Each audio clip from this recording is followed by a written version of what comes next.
Alright, in this video we're going to tie up a few of the loose ends and show you a couple additional types of content or matter that you can create and what tools you'd use to create them. So just like with the other videos, we'll go into much greater detail later in the course about actually creating your content.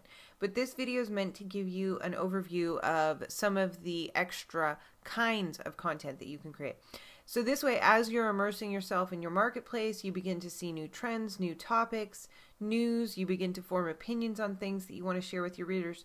You can start to identify how you might like to present those items to your readers, whether that's a traditional blog post, an audio, a video, or one of the weirder alternative methods that we're going to talk about in this video.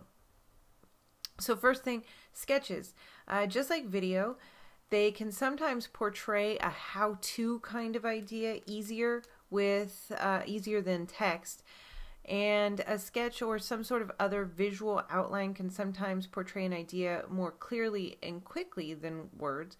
This is why we sometimes use things like mind maps or flowcharts to make diagrams.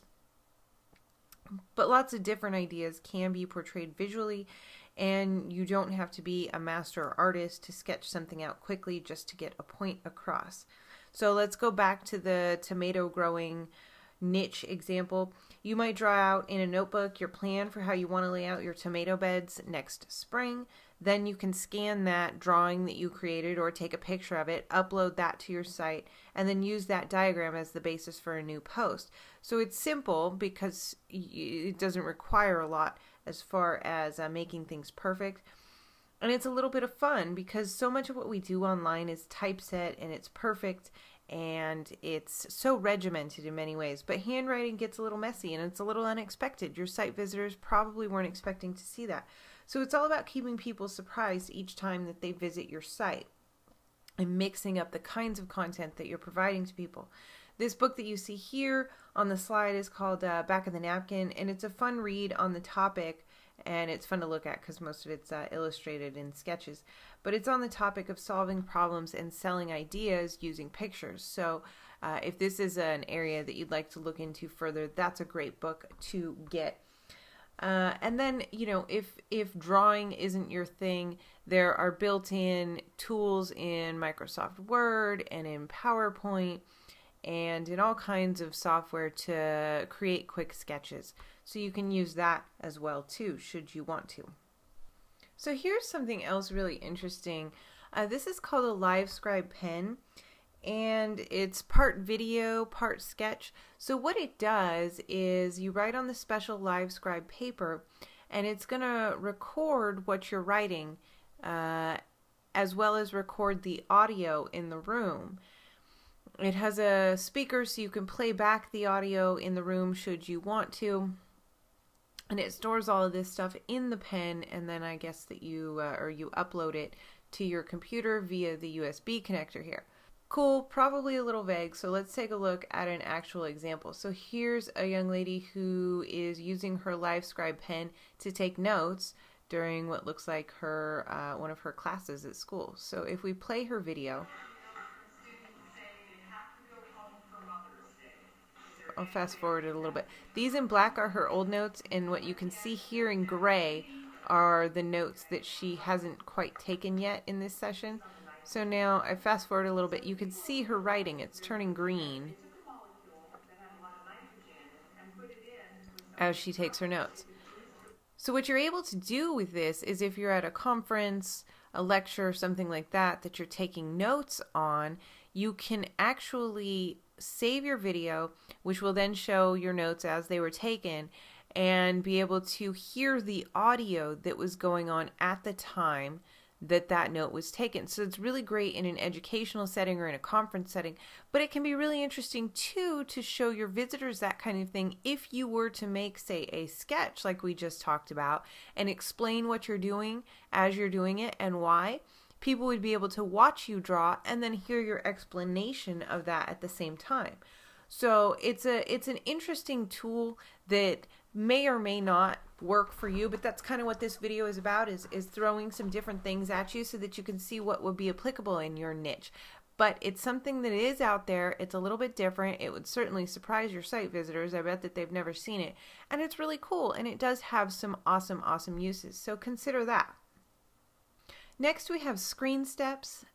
This is from bluemangolearning.com. And this is really useful when showing people how to do something like on the computer. This is very, very cool software. So let's take a quick peek at the tour so you can sort of get an idea of what it does. It creates a documentation site. So for example, you want to create a manual for your customers on how to access their product, or create a manual for your customers on how to go through a certain set of steps to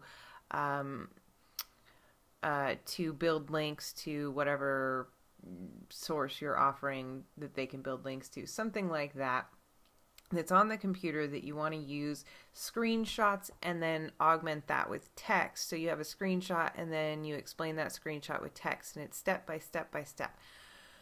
So let's take a look at an example here, because this will give you a much, much better idea than my explanation. So here is an example of a Screen Steps tutorial inside of a frame to sort of look like an iPad thing. But here's a step-by-step made with Screen Steps on how to add an ebook to iBooks. So we have a screen capture, and then we have the explanation. Step 2, screen capture, explanation. Screen capture, explanation, screen capture, explanation, so on and so forth. And that is how Screen Steps works. Now, what's interesting about it is that, this type of tutorial, a how-to, that kind of thing, you can create it on your own, obviously, by just taking screenshots and then writing in your explanations. So you could do that with a lot of HTML in your WordPress right post screen, or say in Dreamweaver. So it isn't that you can't do this with something else, but this tool does make it a lot easier. So if these kinds of posts are something that you see yourself doing a lot of, it's probably worthwhile to download the Screen Steps free trial and see if this software meets your needs.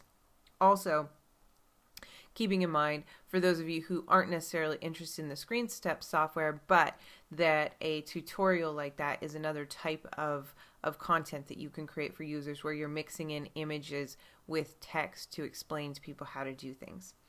Last one here that I want to show you, you may or may not have seen. It got pretty popular for a minute there. This is an infographic. And an infographic is a graphic that a designer created that has lots of information in it, such as sitting increases risk of death up to 40% in this one. And they're meant to take a lot of sort of maybe boring information or statistical information and illustrate it in such a way so that it's interesting, so that it catches people's eyes, so that they read it. This is the common link bait strategy, and that's actually what this site used it for as well, but we'll get to that part in a minute. So the infographic itself, the graphics are really cool. Scary because it's about death, but it's very, very bold and interesting. And then it has a bunch of statistics and medical details about how sitting is so dangerous for you. So another way to present content to your site visitors is to do it in a graphical format like this. And just to give you an idea of what this site's doing, they are an affiliate site for online colleges, and they focus on schools that have medical billing and coding courses, such as Kaplan University. This will go to a lead generation form, and this is going to be on a pay per fill out basis. So that's how this site is making money. This site isn't about sitting and how it's dangerous for you. This site really isn't even about health. This site is about people finding colleges to go to for medical billing and coding, right? But they took their niche. They found a way to build on a tangent of their niche into something that's really, really interesting. And this thing spread like wildfire. So let's take a look at some of the backlinks on it. I'm in Majestic SEO. And the backlinks for this, I'm using their fresh index, which just show new backlinks in the last 30 days. And they're showing 20,000 new backlinks within the last 30 days and 572 referring domains. So if that infographic didn't do his job, I don't know what would, because those numbers are huge and very impressive. They've done quite a good job in spreading that for this site.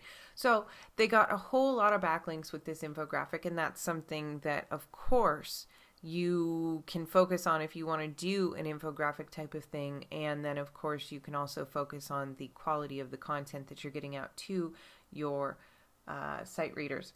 So unless you have some really, really crazy graphics talent, this might not be the best medium for you to look into. But if you've got a really hot idea, you can always hire a graphic designer to create something like this for you. What made this go viral was its quality in both the graphics and then the statistics and information that was published on it.